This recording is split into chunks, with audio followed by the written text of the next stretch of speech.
شہادت سے ایک دن قبل حضرت عثمان غنی رضی اللہ تعالیٰ نے خواب دیکھا اور آپ نے خواب کو اجمالاً بھی اور تفصیلاً بھی بیان کیا۔ اجمالی خواب امام ابو عبداللہ محمد بن عبداللہ امام حاکم رحمہ اللہ وفات 405 ہجری المستدرک علی الصحیحین حدیث نمبر 4556۔ حضرت عبداللہ بن عمر فرماتے ہیں حضرت عثمان رضی اللہ عنہ فرمانے لگے انی رأیت النبی صلی اللہ علیہ وسلم فی المنام اللیلہ، میں نے آج رات خواب دیکھا ہے کہ حضور نے فرمایا یا عثمان افطر عندنا، عثمان افطاری ہمارے ساتھ کرو۔ اور یہ خواب تفصیل کے ساتھ حافظ عماد الدین ابو الفدا اسماعیل ابن کثیر رحمہ اللہ وفات 774 ہجری البدایہ والنہایہ میں نقل فرماتے ہیں۔ وہ کیا؟ حضرت عبداللہ بن سلام کہتے ہیں کہ میں حضرت عثمان کی خدمت میں حاضر ہوا، آپ کو سلام پیش کروں، اور آپ محاصرے کے اندر تھے۔ میں آپ خدمت میں گیا تو آپ نے فرمایا خوش آمدید۔ پھر فرمانے لگے رأیت رسول اللہ صلی اللہ علیہ وسلم اللیلۃ فی ھذہ الخوخہ، میں نے آج کی رات نبی کریم صلی اللہ علیہ وسلم کو دیکھا ہے۔ کہاں؟ یہ جو سامنے گھر کے اندر چھوٹا سا دروازہ ہے نا، یہاں دیکھا ہے، خواب بیان کی۔ حضرت صلی اللہ علیہ وسلم تشریف لائے، مجھے کیا فرمایا یا عثمان حسروکا، ان نے تمہارا محاصرہ کیا ہے؟ میں نے کہا جی ہاں۔ فرمایا تشوکا، تمہیں پیاسا رکھا ہے، پانی نہیں پینے دیتے؟ میں نے کہا جی ہاں۔ فرمایا فأدلى دلوا فيه ماء فشربت حتى رضيت حتى إني لأجد برده بين صدي وبين كتفي۔ اللہ اکبر۔ فرمایا کہ میں نے نبی پاک صلی اللہ علیہ وسلم نے میرے سامنے ایک پانی کا ڈور رکھا، میں نے اسے خوب سیراب ہو کر پانی پیا، اور اس کی ٹھنڈک آج میں اپنے سینے اور اپنے کندھوں میں محسوس کر رہا ہوں۔ اور پھر آپ نے فرمایا ان شئت نصرت علیہم، دو صورتیں ہیں، اگر تم چاہو تو تمہاری مدد کی جائے اور تم ان کے اوپر غلبہ دے دیں، وَإِن شئت افطرت عندنا، اور اگر تو چاہو تو روزہ ہمارے ساتھ افطار کر لو۔ فرمایا فاخترت ان افطر عندہ، تو میں نے ارادہ کیا کہ نہیں، میں حضور کے ساتھ روزہ افطار کرتا ہوں۔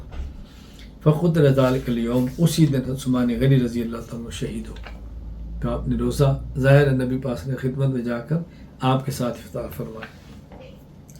حضرت عثمان غنی رضی اللہ تعالیٰ عنہ اس قدر عبادت فرمایا کرتے تھے کہ آپ کی جب شہادت کا وقت آیا تب بھی آپ کے سامنے قرآن کریم رکھا ہوا تھا اور آپ قرآن کریم کی تلاوت فرما رہے تھے۔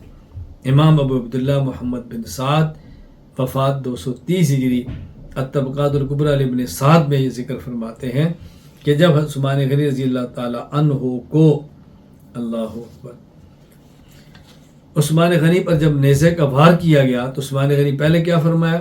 بسم اللہ توکلت علی اللہ، میں اللہ پر بھروسہ کرتا ہوں۔ وار لگا، خون بہہ پڑا، مصحف آپ کے سامنے تھا، تو آپ فتکا علی شق الایسر، بائیں پہلو پر لیٹ کے اور فرمایا سبحان اللہ العظیم، تلاوت شروع کر دی اور جام شہادت نوش کر گئے، اور خون آپ کے مصحف پر گرا۔ کس آیت پر؟ فَسَيَكْفِيكَهُمُ اللَّهُ وَهُوَ السَّمِيعُ الْعَلِيمُ۔ تو قرآن کریم کی تلاوت کرتے ہوئے حضرت عثمان غنی رضی اللہ تعالیٰ عنہ شہادت کا جام نوش فرما گئے۔ آپ کی مبارک عادت تھی ان دنوں میں بھی کثرت کے ساتھ تلاوت، کثرت کے ساتھ روزہ اور کثرت کے ساتھ نوافل کا اہتمام فرماتے۔ اس حد تک آپ نوافل فرماتے کہ آپ کے بارے میں حضرت عثمان غنی کے بارے میں آپ کی اہلیہ نائلہ فرماتی ہیں رضی اللہ تعالی عنہا کہ جب یہ ظالم ان کو مارنے لگے تو آپ نے کہا ان تقتلوہ، تم ایسے شخص کو مارتے ہو، فإنہ کان یحیی اللیل کلہ فی رکعۃ یجمع فیہ القرآن، جو شخص پوری رات جاگتا ہے اور ایک ایک رکعت میں مکمل قرآن پڑھ دیتا ہے، تم اس کو شہید کرتے ہو۔ سبحان اللہ۔ خیر، میں نے مختصر کیا کہ عثمان غنی رضی اللہ تعالیٰ عنہ کو شہید کیا گیا، اور وقت شہادت آپ نے مصحف گایا، قرآن کریم سامنے رکھا تھا، تلاوت کر رہے تھے، اور آپ کو شہید کیا گیا۔ اور پھر آپ روزے کی حالت کے اندر تھے، میں نے یہ بھی تفصیل سے عرض کر دی ہے۔ اور حضرت عثمان غنی رضی اللہ تعالیٰ عنہ ان دنوں میں بھی جب محاصرے میں تھے تب بھی غلام آزاد فرما رہے تھے۔ چنانچہ ابن کثیر رحمہ اللہ نے تاریخ البدایہ والنہایہ میں لکھا ہے عثمان غنی رضی اللہ تعالیٰ اتقى 20 مملوکن، آپ نے ان دنوں میں بھی 20 غلام آزاد فرمائے۔ جان دے رہے ہیں اور امن کی بھی کتنی فکر ہے عثمان غنی رضی اللہ تعالیٰ، امن کی کتنی فکر ہے. آپ اس پر 2 واقعہ ملاحظہ فرمائیں. نمبر 1، حضرت حافظ عماد الدین ابن کثیر دمشقی رحمہ اللہ وفات 774 ہجری البدایہ و نہایہ میں لکھتے ہیں کہ حضرت عثمان غنی کے سامنے مصور رکھا ہوا ہے، قرآن کریم کی تلاوت فرما رہے ہیں، اللہ کے فیصلے پر راضی ہیں. وَكَفَّ يَدُ عَنْ الْقِتَالِ وَأَمَرَ النَّاسُ وَعَزَمَ عَلَيْهِمْ أَلَّا يُقَاتِلُوا دُونَ، اور لوگوں کو بھی یہ بات فرما رہے ہیں لڑنا نہیں ہے، لڑنا نہیں، ان اپنوں سے لڑنا نہیں ہے، اپنوں سے. اور عثمان غنی جب شہید ہوئے ہیں تو حضرت عبداللہ بن سلام کہتے ہیں کہ جن لوگوں نے محاصرہ کیا یا اس جو وہاں موجود تھے، میں نے ان سے پوچھا کہ عثمان غنی آخری دفعہ شہید ہو رہے تھے، کوئی تمہیں پتہ ہو، کوئی لفظ زبان سے کہتے ہو؟ تو انہوں نے یہ فرمایا اللہم مجمع امت محمد، اللہم مجمع امت محمد صلی اللہ علیہ وسلم، اے اللہ امت محمدیہ کو جمع فرما دے، امت محمدیہ کو جمع فرما دے. اپنی جان دے دی اور اس فکر میں کہ اس امت کے اندر میری وجہ سے ٹکراؤ پیدا نہ ہو. امام ابو العرب محمد بن احمد تمیمی الافریقی رحمہ اللہ وفات 333 ہجری نے کتاب المحن کے اندر اس بات کو نقل فرمایا ہے. حضرت عثمان غنی رضی اللہ تعالیٰ عنہ جام شہادت نوش فرما کے حضرت حسن اور حسین رضی اللہ تعالیٰ عنہما اور ان کے ساتھ دیگر صحابہ جب گئے ہیں، گھر میں داخل ہوئے، حضرت عثمان کی شہادت کے بعد تو کیا دیکھتے ہیں؟ فوجدوہ مقتولا، عثمان کو شہید کیا گیا.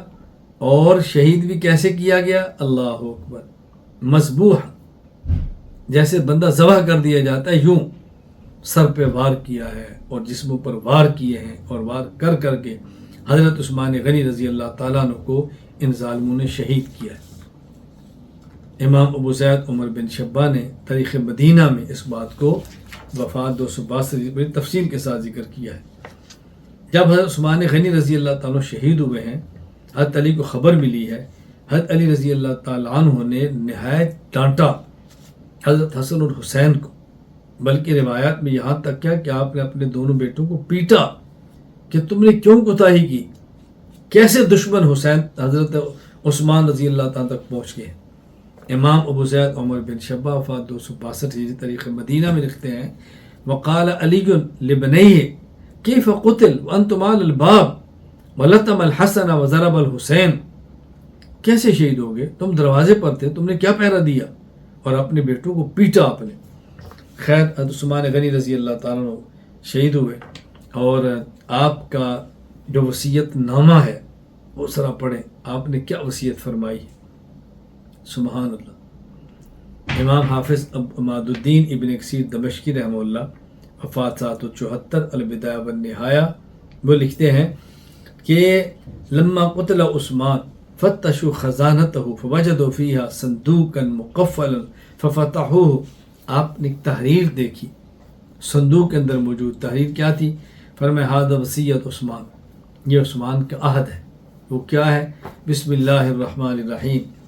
عثمان بن عفان یشہد ان لا الہ الا اللہ وحدہ لا شریک لہ وان محمدا عبدہ ورسولہ وان الجنۃ حق وان النار حق وان اللہ باعث من فی القبور لیوم لا ریب فیہ ان اللہ لا یخلف المیعاد علیہا ان اللہ لا یخلف المیعاد علیہا یحیی وعلیہا یموت وعلیہا یبعث انشاء اللہ. فرماتا میں گواہی دیتا ہوں اللہ کی توحید اور پیغمبر کی گواہی، پیغمبر کی رسالت کی، اور اللہ قیامت کے دن جب مردوں کو اٹھائے گا تو میں گواہی دیتا ہوں میں اسی پر زندہ ہوں، اسی پر فوت ہو رہا ہوں، اور اسی پر انشاءاللہ مجھے قیامت کے اللہ کی ذات سے امید ہے مجھے اٹھایا جائے گا. حضرت عثمان غنی شہید ہو گئے تو آپ کا جنازہ حضرت زبیر رضی اللہ عنہ نے پڑھایا اور انہوں نے آپ کو دفن کیا. اور اس کی وصیت حضرت عثمان رضی اللہ تعالی عنہ نے خود فرمائی تھی کہ مجھے دفن بھی زبیر کرے اور میرا جنازہ بھی حضرت زبیر پڑھے. یہی بات حافظ عماد الدین ابن کثیر دمشقی رحمہ اللہ وفات 774 ہجری نے البدایہ والنہایہ میں لکھی ہے. حضرت عثمان غنی رضی اللہ تعالی وہ شخص ہے کہ جن کے جنازے پہ ملائکہ آ رہے ہیں چنانچہ امام ابو القاسم سلیمان الشامی الطبرانی رحمہ اللہ وفات 360 ہجری المعجم الاوسط الطبرانی میں روایت نقل کرتے ہیں، حضرت عمر رضی اللہ عنہ فرماتے ہیں سمعت رسول اللہ صلی اللہ علیہ وسلم یقول یوم یموت عثمان تصلی علیہ ملائکۃ السماء، کہ جب عثمان فوت ہوں گے آسمان کے فرشتے ان کے لیے دعائے مغفرت کریں گے، دعائے رحمت کریں گے۔ حضرت عمر کہتے ہیں میں نے عرض کیا لعثمان خاصتاً ام للناس، کیا عثمان ہی کے لیے یا عام لوگوں کے لیے؟ فرمایا لعثمان خاص، یہ خاص عثمان غنی کی فضیلت ہے جو اللہ کے نبی نے بیان فرمائی۔ حضرت عثمان شہید ہو گئے تو آپ کو جن کپڑوں کے اندر شہید کیا گیا انہی کپڑوں کے اندر ہی آپ دفن ہوئے، اور آپ کو غسل نہیں دیا گیا، کیونکہ شہید کو غسل بھی نہیں دیا جاتا، اور شہید جن کپڑوں میں شہید ہوتا ہے اسی کے اندر دفن ہوتا ہے، الگ سے اس کو کفن نہیں دیا جاتا۔ یہی بات ابن کثیر رحمہ اللہ کی ہے۔ حضرت عثمان غنی رضی اللہ تعالیٰ عنہ کی شہادت کا دن، شہادت کا مہینہ اور شہادت کا سال جمعے کا دن ہے، تاریخ 18 ذی الحج ہے اور سن 35 ہجری ہے۔ امام ابو القاسم سلیمان بن احمد الطبرانی رحمہ اللہ وفات 360 ہجری یہ ذکر فرماتا ہے المعجم الکبیر للطبرانی کے اندر۔ آپ کا کل زمانہ خلافت 12 سال، یہ بات امام ابو القاسم الشامی طبرانی رحمہ اللہ وفات 360 ہجری المعجم الکبیر للطبرانی کے اندر تحریر فرماتے ہیں۔ یہ حضرت عثمان غنی رضی اللہ تعالیٰ عنہ کی حیات و خدمات کے حوالے سے میں نے نہایت مختصر گفتگو آپ کی خدمت میں کی ہے کہ اندازہ ہو سکے حضرت عثمان غنی رضی اللہ تعالیٰ عنہ کس قدر عظیم شخصیت تھے، پیغمبر پاک صلی اللہ علیہ وسلم کے دور داماد خلیفۃ المسلمین۔ اللہ تعالیٰ ان کے درجات بلند فرمائے، اور اللہ تعالیٰ ہم سب کو خلفائے راشدین رضی اللہ عنہ کے نقش قدم پر چلنے کی توفیق عطا فرمائے۔